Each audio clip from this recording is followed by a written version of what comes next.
Do you know the signs of burnout at work? Additionally, did you know burnout is now classified as a mental illness?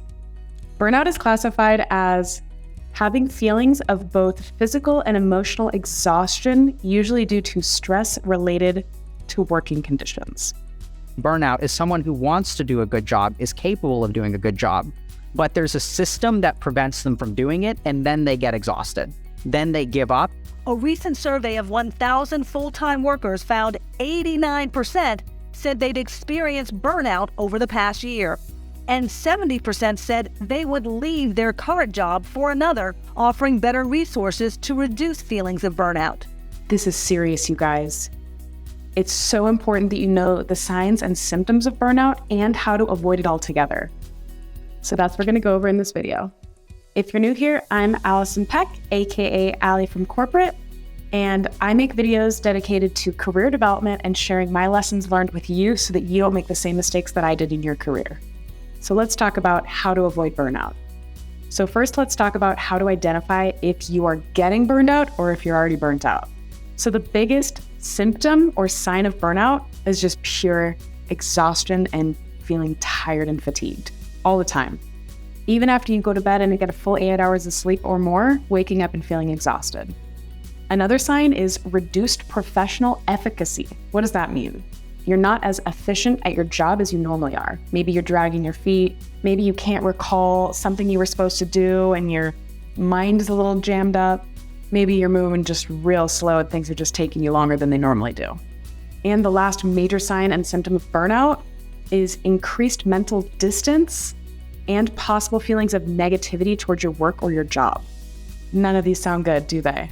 This can lead to some serious health issues, and so you want to nip burnout in the bud before it even starts. But how do you do that? How do you know when you're approaching burnout or when you're stressed at work? A lot of times we can talk ourselves out of that by saying, oh, it's just my project, it's heating up, it's climaxing right now, it'll be better in the future. Oh, it's just because so-and-so quit and I have their workload, they'll hire again soon. No, it is never okay to feel so stressed that you're experiencing these signs and symptoms. Burnout is a very serious thing. So let's go over how you can identify when you're approaching that level and what to do about it. So something that I always like to tell an individual contributor, this doesn't necessarily work the same for managers. I'll talk about that in another video. But if you're an individual contributor, it's so important that in one-on-ones, occasionally you let your boss know what your stress level is on a scale of 1 to 10. My personal rule of thumb is that if I'm ever approaching a 7 out of 10 stress, I let my boss know immediately, and we do whatever it takes to reduce or eliminate the sources of the stress. Sometimes that's taking something off my plate. Sometimes that's my boss reprioritizing my workload for me. Sometimes that's my boss telling me, delegate to the other team members. They have some bandwidth. Another thing you can do to help prevent or reduce burnout is creating work-life balance for yourself. Now, I learned this very late in my career. Nobody's going to create work-life balance for you. You have to literally fight tooth and nail for it, and you should. Take your PTO or your paid time off like a vitamin, not as a painkiller. Also, it's important, sometimes you don't have to have your work email or Slack or Teams on your phone or your personal device. That helps me reduce burnout and not even get stressed about work sometimes.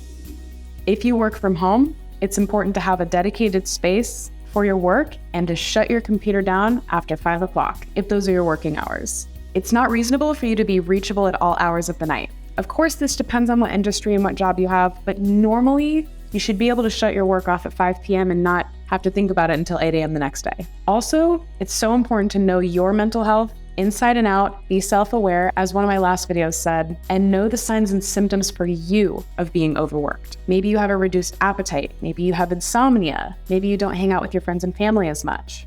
Maybe you have nightmares about work. Whatever it is, know what the signs and symptoms are for your body and your mental health so that you can nip burnout in the bud before it even gets there. And then lastly, my tip for you for reducing or preventing burnout at work is to know what recharges your battery. If you like yoga, do yoga regularly.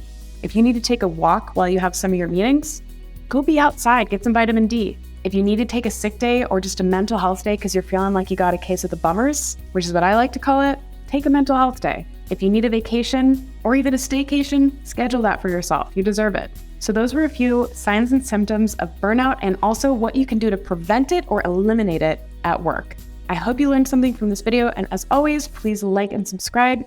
and ring that notification bell so that you don't miss my next video, and I will catch you next time.